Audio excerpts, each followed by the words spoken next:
अभी मैंने सभी की बातें सुनी थी, सभी ने अपनी अपनी बातें कही। जैसे चैन तोड़ने की बात आई थी, तो मेनली मैं कहना चाहूँगा कि केवल हमारे हिंदुस्तान में चैन तोड़ने से कारगर नहीं होगा ये, क्योंकि आज स्मैक हमारे यहाँ विदेशों से भी आ रहा है। और मेनली इसका कारण है कि हमारी युवा पीढ़ी को पूरी तरह खोखला करने का प्रयास किया जा रहा है।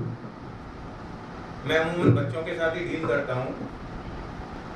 कुछ चीज़ें मैंने देखी हैं उसके अंदर। घर में पैसा रखते हैं, शुरुआत पैसे से ही होती है, तो उसे छुपा कर नहीं रखें। पैसा कहीं भी रखा हो, नज़र जरूर रखें कि पैसा हम कहाँ रख रहे हैं, उसमें से पैसा कहाँ गायब हो रहा है। तो वो नज़र रखेंगे तो काफ़ी कुछ हमें मदद मिलेगी इस चीज़ में कि पैसा हमारे यहाँ से गायब हो रहा है, तो कहीं ना कहीं उसका मिसयूज हो रहा है। दूसरी बात, बच्चे जो होते हैं उनकी बुराई पेरेंट्सों को सुनना बड़ा बुरा लगता है। अमूमन ऐसा होता है कि हमारे समाज में हम किसी बच्चे के बारे में बोल नहीं पाते हैं इस डर से कि उनके पेरेंट्सों को बुरा लगेगा। एक सबसे बड़ी बात यह है कि हमारे अंदर सुनने की आदत नहीं है। अगर हम इस आदत को डाल लें कि अपने बच्चे की अगर कोई बात कह रहा है, हम उसको बुराई नहीं मानते हुए उसे अच्छे रूप में लें, तो निश्चित रूप से हमें बहुत कुछ फायदा मिलेगा। लेकिन अमूमन होता क्या है, कोई किसी के बच्चे के बारे में बोलता है, वो तुरंत ही उसके ऊपर उबल जाता है, अरे इसने हमारे बच्चे के बारे में ऐसा बोल दिया। वास्तविकता की ओर नहीं जाता है कि अगर इसने कुछ कहा है तो हम अपने बच्चे पर नजर रखें, इसकी कोई बुरी आदत है तो उसे हम खत्म करने का प्रयास करें। तो हमें सर्वप्रथम तो सुनने की आदत डालनी पड़ेगी। चेन बिल्कुल सही है, अकेला प्रशासन कुछ नहीं कर सकता है जब तक कि हम लोग साथ नहीं दें। और हमारी ये कमी है, हम कुछ देखते हैं, नजर फेर लेते हैं, वहां से हट जाते हैं। कुछ तो डर की वजह से कि जिनके विरुद्ध हम जा रहे हैं, हो सकता है वो हमारे खिलाफ कोई ऐसी कार्रवाई कर दें जिससे हमें हमारे परिवार को कहीं नुकसान हो। एक हमारे दिमाग में ये भी होता है, मैं वैसे कह रहा हूँ, नहीं कहना चाहिए, कि प्रशासन कहीं ना कहीं इनके साथ मिला हुआ है। जबकि प्रशासन भरसक प्रयास करता है और पूरी कोशिश करते हैं कि इनको रोका जाए, लेकिन उनके पास बहुत सारा काम है, केवल नशा मुक्ति का काम नहीं है। छोटे से लेके बड़े तक पूरे जो शहर की व्यवस्था है वो उन्हीं के हाथ में। तो हम ये चाहें कि खाली नशा मुक्ति के पीछे पड़ जाए, असंभव है।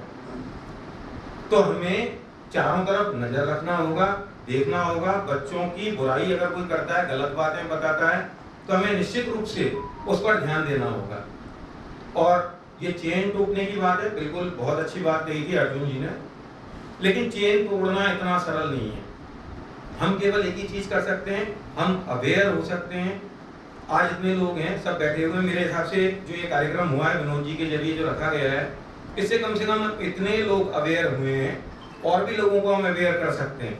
इसका मतलब कम से कम हम अपने करौली को, अपने घर को सुरक्षित कर सकते हैं। और निश्चित रूप से अगर हम कहीं ब्रेक लगाएंगे तो उसका पूरे समाज पर और पूरे देश पर प्रभाव पड़ेगा। ये बिल्कुल उसी तरह है कहना कि किसी फैक्ट्री को बंद कर देना, जहां से हम दुकानों पर जाते हैं, प्लास्टिक की थैलियां मिलती हैं, ये कहें कि फैक्ट्री को बंद कर दें तो दुकानों पर नहीं जाना पड़ेगा। लेकिन अगर फैक्ट्री बंद हो जाती या स्मैक यहाँ आना बंद हो जाता तो शायद हम यहाँ बैठे नहीं होते और इस मुद्दे पर चर्चा नहीं करते। इसका मतलब चीजें तो आएंगी बाहर से, हमारे देश में नहीं होंगी, लेकिन विदेशों से आएंगी। तो कुल मिलाकर हमें जागरूक होना पड़ेगा, इस दिशा में ध्यान देना पड़ेगा। और 15 से 20 साल तक के जो बच्चे हैं उन पर विशेष नजर रखनी पड़ेगी। ये कारण है कि आजकल एक ट्रेंड बन गया, शुरुआत सिगरेट से। बच्चे जाते हैं चोरी छुपे कहीं गली में खड़े होकर सिगरेट पीते हैं, और हम देखते हैं कि फलाने का बच्चा है, देखकर चले गए। तो ये हमारे अंदर कमी है।